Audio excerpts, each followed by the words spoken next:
আসসালামু আলাইকুম প্রিয় দর্শক, আপনারা জানেন যে এই সময়ে সবচেয়ে আলোচিত একটা বিষয় হচ্ছে মব কালচার।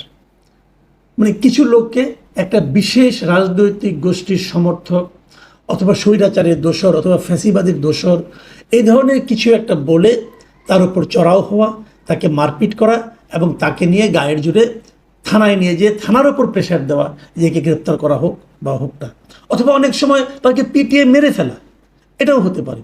তো এই ধরনের যে কাজগুলো, এর কোনো বিচার হচ্ছে না, কেউ প্রতিবাদ করতে পারছে না এবং কোনো প্রতিবাদকে গ্রহণ পর্যন্ত করা হচ্ছে না।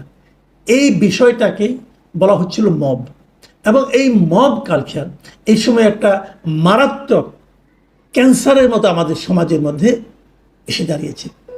এর হাত থেকে মুক্তির উপায় কী, এটা নিয়ে অনেকে অনেক কথা বলেছেন, কিন্তু যার কাছ থেকে আমরা মুক্তিটা সবচেয়ে বেশি আশা করি, মানে প্রতিকারটা যার কাছ থেকে সবচেয়ে বেশি আশা করি, সেটা হলো সরকারের কাছ থেকে। যে সরকার এই মবটাকে কিভাবে মূল্যায়ন করছে, এবং আমরা বিস্ময়ের সঙ্গে বেদনার সঙ্গে লক্ষ্য করছি সরকার এটাকে এক ধরনের প্রশ্রয় দিচ্ছে।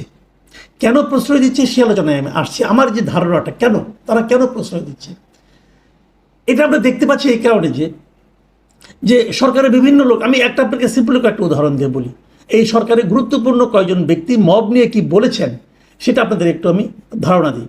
যেমন ধরেন, আজকে থেকে জুন মাসের 16 তারিখে প্রথম মব নিয়ে একটা আলোচনা করলেন প্রধান উপদেষ্টার প্রেস সচিব মিস্টার শফিকুল আলম। তিনি বললেন যে আমি এটাকে মব বলবো না, এটা হলো প্রেশার গ্রুপ। মানে যারা এই কাজটা করছে তারা মব করছে না, তারা প্রেশার দিচ্ছে কোনো একটা জিনিস পাওয়ার জন্য, অথবা কোনো একটা অধিকার আদায়ের জন্য, অথবা কোনো একটা অন্যায় হচ্ছে সেই অন্যায়কে প্রতিরোধ করার জন্য তারা প্রেশার দিচ্ছে। তারা কার উপর প্রেশার দিচ্ছে? সরকারের উপর প্রেশার দিচ্ছে, অথবা কোনো একটা প্রতিষ্ঠানের উপর প্রেশার দিচ্ছে। এখন আপনি বলেন যে ঘটনাটা পটিয়ায় ঘটলো, একটা ছেলেকে গ্রেফতার করার জন্য প্রেশার দিল, কেউ কি পারে একজন লোককে গ্রেপ্তার করতে হবে আপনাকে জন্য প্রেশার দিতে? এবং একই জিনিস আমরা ধানমন্ডিতে দেখেছি যে হাক্কানি পাবলিশার্সের যে প্রকাশক, তাকে গ্রেপ্তার করার জন্য কিছু লোক প্রেশার দিচ্ছিল। আমরা ওটাকে মব বলছি, শফিকুল আলম সাহেব বলছেন যে না, এটা মব না, এটা হলো প্রেশার গ্রুপ। তো এটা কি আসলে প্রেশার গ্রুপ, নাকি সমাজে বিশৃঙ্খলা সৃষ্টি করার জন্য একদল মোটিভেটেড লোকের একটা অন্যায় প্রচেষ্টা? কিন্তু উনি এটা বলছেন, কেন বলছেন, অথবা এই বলার পেছনে কী কাজ করছে, আমি আরও দু একটা মতামত পড়ি, তাহলে আপনি বুঝতে পারবেন। এই প্রধান উপদেষ্টার সিনিয়র সহকারী প্রেস সচিব মিস্টার ফয়েজ আহমদ, উনি কি বলেছেন? উনি এটা বলেছেন 5 জুলাই। উনি বলেছেন মব একটি আওয়ামী ন্যারেটিভ। দেখেন, মব শব্দটাকে উনি বলছেন এটা একটা আওয়ামী ন্যারেটিভ। কখনো কখনো প্রতিবাদকে মব বলা হচ্ছে, আবার কখনো কখনো ছোটোখাটো সংঘাতকেও মব বলা হচ্ছে। সব কিছুকে এভাবে মব বলা ব্যক্তিদের অধিকাংশই সফট আওয়ামী লীগার। খেয়াল করুন, হ্যাঁ, আমি ওনার সঙ্গে শেষ বাক্যটার সঙ্গে একমত যে সব কিছুকে আপনি মব বলতে পারবেন না, সব কিছুকে মব বললে এটা খারাপ। এবং যারা সব কিছুকে মব বলছে তারা আবার ঢালাওভাবে সফট আওয়ামী লীগার। এই যে মানে উদ্ভাবনটা, ফয়েজ আহমেদ সাহেবের এই উদ্ভাবনটার সঙ্গে আবার একমত আমি। তারা সফট আওয়ামী লীগার ছাড়া আর কেউ কাজটা করতে পারে না, আর অনেকেই করতে পারে। কাজেই ঢালাওভাবে সফট আওয়ামী লীগার, হার্ড আওয়ামী লীগার, এভাবে যে আপনি একজনকে বিশেষায়িত করে দিচ্ছেন, এটা কিন্তু ভালো কোনো লক্ষণ না। তাহলে কি হবে? পরবর্তী সময়ে কেউ কোনো প্রতিবাদ করারই সাহস পাবে না, আগ্রহ অনুভব করবে না। একটা অঘটন ঘটছে, একটা অন্যায় হচ্ছে, সেটা নিয়ে যেটা প্রতিবাদ করবে, তখন ভাববে এই বুঝে আমাকে সফট আওয়ামী লীগার অথবা হার্ড কোর আওয়ামী লীগার এই অভিযোগ করে আমাকে বোধহয় কর্নার করে দেওয়া হবে। কাজে ওই লাইনে কিন্তু কেউ যাবে না। কাজে এটাও কিন্তু একটা মতলবী ওনার বক্তব্য। আর প্রথম যে বক্তব্যটা দিয়েছেন উনি, যে মব একটি আওয়ামী ন্যারেটিভ, এটা তো ভয়ঙ্কর কথা। মব কেন আওয়ামী ন্যারেটিভ হবে? যে দেশে আওয়ামী লীগ নেই সেই লোকে মব বলে না, মব হয় না ওখানে। আমাদের এখানে কি আওয়ামী লীগ আমলেও মব হয়নি?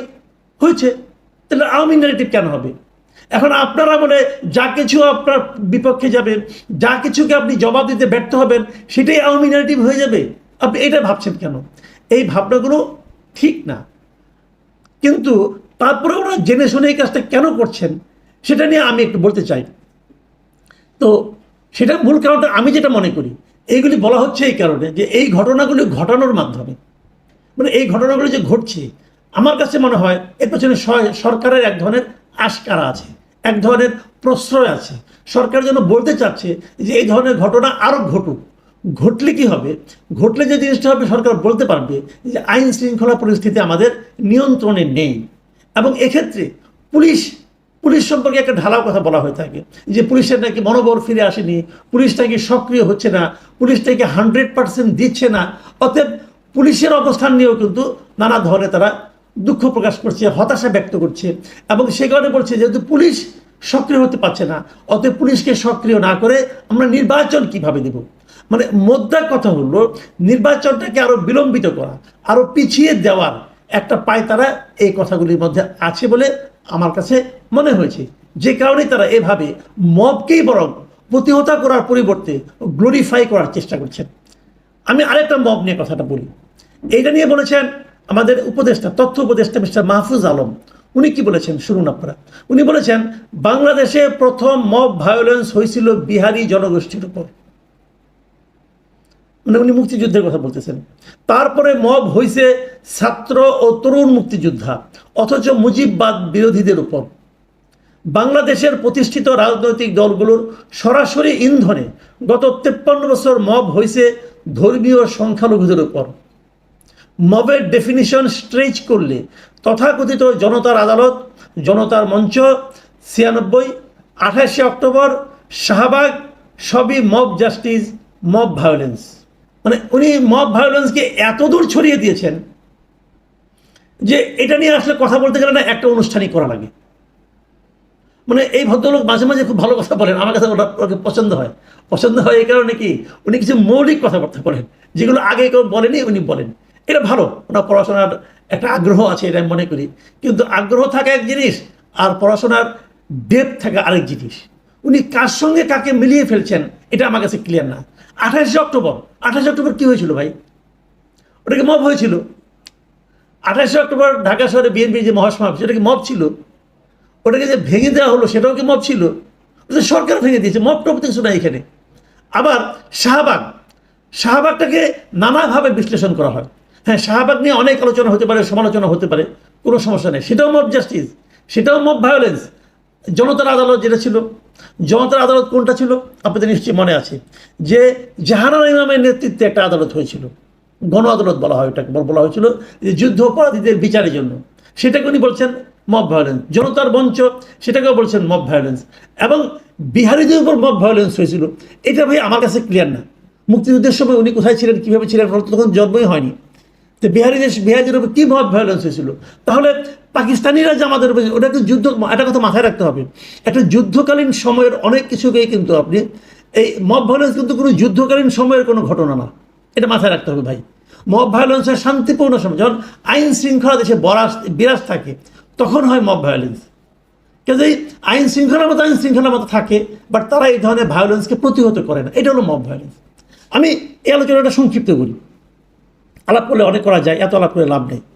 একটা কথা মাথায় রাখবেন আপনারা, সেই জিনিসটা হলো কি, অনেকে হয়তো ভাবছেন যে মবটা সরকার একভাবে প্রশ্রয় দিচ্ছে কারণ তারা নির্বাচনটাকে বিলম্বিত করতে চায়। এটা হতে পারে, আমি তাতে অস্বাভাবিক মানে এই ধরনের ঘটনা ঘটছেই না একদম আমি তা বলছি না। আবার কেউ বলতে পারেন যে কোনো পলিটিক্যাল পার্টি যারা ভাবছে এই মুহূর্তে ইলেকশন করলে তারা বেশি একটা আসন পাবে না, তারা মবটাকে অজুহাত হিসেবে উপস্থাপন করে নির্বাচনটাকে পিছিয়ে দিতে চায়। যেমন জামাতের আমির ওদিন পাটগ্রামের উদাহরণ দিয়ে বললেন এই অবস্থাতে নির্বাচন হওয়া সম্ভব না, এটাও হতে পারে। কিন্তু একটা আবার বিপরীত দিকে আরেকটা কথা বলি, এই যে প্রক্রিয়াটা, এই যে প্রসেসটা, যে মবের অজুহাতে নির্বাচনটাকে পিছিয়ে দেওয়া, মব হচ্ছে বলে আন্দোলন, মানে আপনার বলা যে মবের কারণে দেশে নির্বাচনের অনুকূল পরিবেশ নেই, এই যে বিষয়গুলো, এগুলো কিন্তু একটা রিস্ক আছে। এটা অনেকটা ওই আগুন নিয়ে খেলার মতো অবস্থা। আগুন নিয়ে খেলতে গেলে কিন্তু ওই আগুনের স্ফুলিঙ্গ আপনাকেও পুড়িয়ে দিতে পারে। এই জিনিসটা মাথায় রেখেন আপনারা।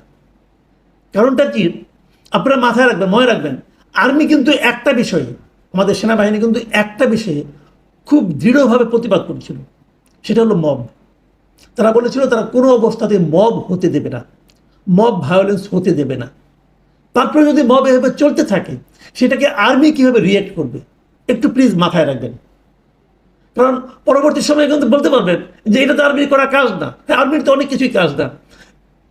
গত বছর অগাস্টে মানে আপনার যে ছাত্র জনতার যে আন্দোলন ছিল, সেই গণ আন্দোলনে আর্মির কি ভূমিকা ছিল? আর্মি কি তখন শেখ হাসিনাকে সাপোর্ট করেছিল? কিন্তু আইন অনুযায়ী আর্মি শেখ হাসিনাকে সাপোর্ট করার কথা ছিল, আর্মি কিন্তু করেনি, আর্মি জনতার সঙ্গে ছিল। এখন মবের কারণে যদি এদেশের সাধারণ মানুষ বিপর্যস্ত হয়ে পড়ে, সাধারণ মানুষের জীবনযাপন যদি অস্থিরতায় ভরে যায়, অনিশ্চয়তায় ভরে যায়, তখন যদি আর্মি কোনো ভূমিকা রাখে, এবং সেটাকে যদি তখন আপনারা কীভাবে অভিহিত করবেন? যারা মব নিয়ে খেলছেন এখন, তাদের জন্য কি সেটা কোনো সুখকর পরিণতি ডেকে আনবে? আমি তাদেরকে একটু সতর্ক করতে চাই। আমি আর এটা নিয়ে ডিটেল কিছু বললাম না। আমি মনে করি বুদ্ধিমানের জন্য ইশারাই কাফি। মাথায় রেখে অগ্রসর হন। যারা বক্তৃতা করছেন, যারা বিবৃতি দিচ্ছেন গুরুত্বপূর্ণ অবস্থানে থেকে, যারা মবকে গ্লোরিফাই করার চেষ্টা করছেন, তাদের প্রতি অনুরোধ থাকবে যে এটার আফটার ইফেক্ট কিন্তু হয়তো আপনাদেরও সহ্যের বাইরে চলে যেতে পারে, অথবা আপনাদের জন্য ভয়ঙ্কর কোনো পরিণতি ডেকে আনতে পারে। বিষয়গুলো মাথায় রাখলে সবার জন্যই ভালো হবে, কারণ আমরা সবসময়ই একটা শান্তিপূর্ণ অবস্থান চাই দেশের।